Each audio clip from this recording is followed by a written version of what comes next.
Man United kept a clean sheet yesterday. United recorded goals from Dalot and Rasmus Hojlund to wrap up the season. It's been quite a season, ups and downs, but at least United have ended the season on a high note. We did not continue our dominating prowess that we showed against Arsenal and Newcastle, especially in the first half.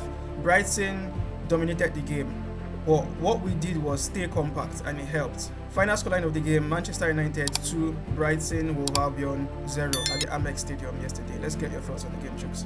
Okay, nice one from the team, but I don't know if you guys noticed anything about the game. Like the game in general, the squad and everything. I don't know if you guys noticed anything. We had a complete team, a complete squad. When playing with a full team, there's this kind of confidence around the team. The team plays with this confidence. Just look at our sub yesterday. We took out quality, still brought in quality. I don't know if you get. Now the squad was balanced. Like in the former games, once we make a substitution, that person we are bringing in is worse than the person we are taking out. That's what normally happens in our games. But now for the game against Brighton, it was balanced. I think it was when we even made the sub, that's when we won the game. It was actually the sub that won us the game. Ahmad yesterday played beautiful football. There's this flair Ahmad gives us, both in the midfield and in the wing. And if you notice the formation Erik ten Hag has been playing for the past 2 games, he has been a 4-2-2-2 formation. That's what he has been playing. And a 4-2-2-2 formation is that there's actually no wingers. This formation actually fits in Ahmad's profile. Another awesome performance yesterday was Hojlund. The goal was mad. I don't know if I was the only one, but I wasn't expecting him to shoot. I was expecting him to pass that ball to Garnacho, but man just took it by himself. And it was brilliant. The goal was brilliant. This is the second time he has scored with his right foot, which is his weaker foot. And he has now scored 2 goals in 2 games. And those 2 games, he came off the bench, making him our only striker this season. Wasn't really fair on him. For a young kid that has come to the Premier League with no experience, it's not fair on him at all. So now this shows clearly what should be our major priority in the transfer market. Not even only say getting a striker, especially now that Masha is leaving. And I want to say something. Don't get me wrong. I don't think we should get Olise. It might seem, but I don't think we should get Olise at all. Now, see this. We have been investing in the right wing for over 5 years. First of all, brought in Danny James, brought in Ahmad, brought in Pelistri, brought in Sancho, and now we bought Anthony. And now again, we are still trying to buy Olise. I don't know, like, come on, man. Like, I don't know if you get. I think we should actually invest in other positions instead of the right wing again. We should invest like in our number 9, our midfield, and our defense instead of right wing. The truth is that we can just get another academic player, pop up, slay that right wing. One academic player can just come up, pap, the way Garnacho did, make that right wing his own. It's possible, because I know one thing about Manchester United Academy. We have strikers plenty. We have them right wing, left. We have them surplus. I think we should invest in other positions, not in the right wing. The general play yesterday from the team. I know most people was expecting us to possess the game. Come on, you want to possess Brighton?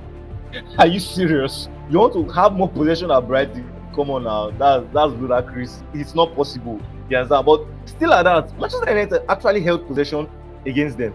But the overall possession went to Brighton. In the second half, Manchester United held more possession than Brighton in the second half. And the sweet thing about this thing is that after the substitution, the game just seemed to like take his own life. Like I don't know how to explain it. There was this flair everywhere. Everybody was just, the movement was beautiful. It's actually been a long time I've seen like that kind of beautiful football without Bruno in it. Yes, McTominay had a chance to score in the first half, and I was so surprised. Like I was shocked because that was like unlike him. McTominay, those balls are his food, but he missed it. No problem. Another unsung hero on that game was Onana. Like, man, Onana has been putting up brilliant performance week in, week out, and nobody is talking about it. But let Onana make blunder first. Onana, Dige. Hey, why did they say Dige? Hey, see Onana.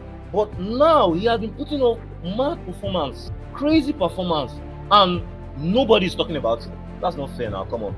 Onana has actually been brilliant. Minus he's playing the ball, like he says, he has been making some kind of brilliant save. And Casemiro, another touchline save from him again. back to back. Nice one from Casemiro. So the team performed 2-0, clean sheet. Wow. I wasn't expecting that. I'll be honest with you. I wasn't expecting that at all. Okay, so some players recorded the last game for them in the Man United jersey. Okay, Rafael Varane played his last game in the Man United jersey yesterday, and Anthony Martial is also amongst one of the exits. United needs to reinforce in this summer transfer window in the defense and in the attack. What are your speculations for these positions? Like I said previously, we actually need a striker, and the kind of striker we need is not another young player. No, not another young player. No. We don't need that kind of striker. We need a striker with experience. Hojlund could learn from that kind of a player. One unpopular striker that I don't think any Manchester United fan will agree with me is Joselu. Real Madrid Joselu. I'm not sure Manchester United fans will agree with me on that, but he's actually a good striker. His positioning is class, and he has played among top strikers. Then another striker, and the striker is actually a free agent currently. It's actually free in the market. Is Rafa Silva from Benfica, or you get Ivan Toney. If you say you want Premier League experience, you get Ivan Toney. Quite alright. Deal done. Give him the salary you want, which I know it will not be like crazy salary because, guy, what's the problem? Don't you know how old you are? I don't know if you understand. There's still another striker in the market, Stuttgart Guirassy. That guy has been on hot form this season. In fact, that guy scores goals for a living. That's what he just does. Score goals. So there are strikers available. Get one and case settled. For a defender, for sure, I'm going to get defender. There's the like of Todibo, and if we can get that deal done, I think that we are okay. And another defender is Great White, but the money that I'm calling for him, 70 million. Come on, that young kid, 70 million. I don't understand everything. Who are you trying to like? I don't know if you get. So I think that we are actually going to get reinforcement for those guys that are going and an upgrade. I'm really sure of that. Sir Jim Ratcliffe will get that done ASAP. Okay, now Man United have finished 8th position in the Premier League, which means there's no Champions League football. The FA Cup finals against Manchester City. How do you see that game panning out? How would you want Ten Hag to approach that game so we can have a chance for European football? First of all, the 8th he ended at was not actually so bad. Because if they say, you ended at 8th, it's sounding so bad. He ended 8th with the same points with the people sitting 7th. He ended 8th with 3 points from 6th position. He ended 8th with 6 points from 5th position. So the way the 8th is sounding, it's sounding like if it is so poorly, then Man City, Manchester United. There's one thing I would never do in my life is to underrate Man City, and which Arsenal fans did. They underrated Man City. Say Man City would drop points against West Ham, Man City would drop points against Tottenham, Man City would drop points against Wolves. Like, they underrated Man City, and what happened to them? They're crying now. So the last thing I would do is to underrate Man City. Yes, the boys will give him a good fight. That I'm sure of. It will be like we want to win this, but at the end of the day, we'll leave everything in God's hands. Chuks' final words: we leave everything in the hands of God. That's it from us. Let's get your thoughts in the comment section. Man United is going to play Manchester City as the Emirates FA Cup finals. United have finished 8th position. So we leave everything in the hands of God. Let's get your thoughts on the game. Let's know how you think United will fare against Manchester City.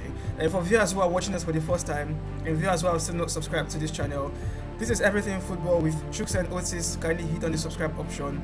That's it right here. Hit on the like button so you get to see our videos the moment they are released. So subscribe to our channel, hit on the like button, let's give this video a thumbs up, and let's get to know your thoughts on the game.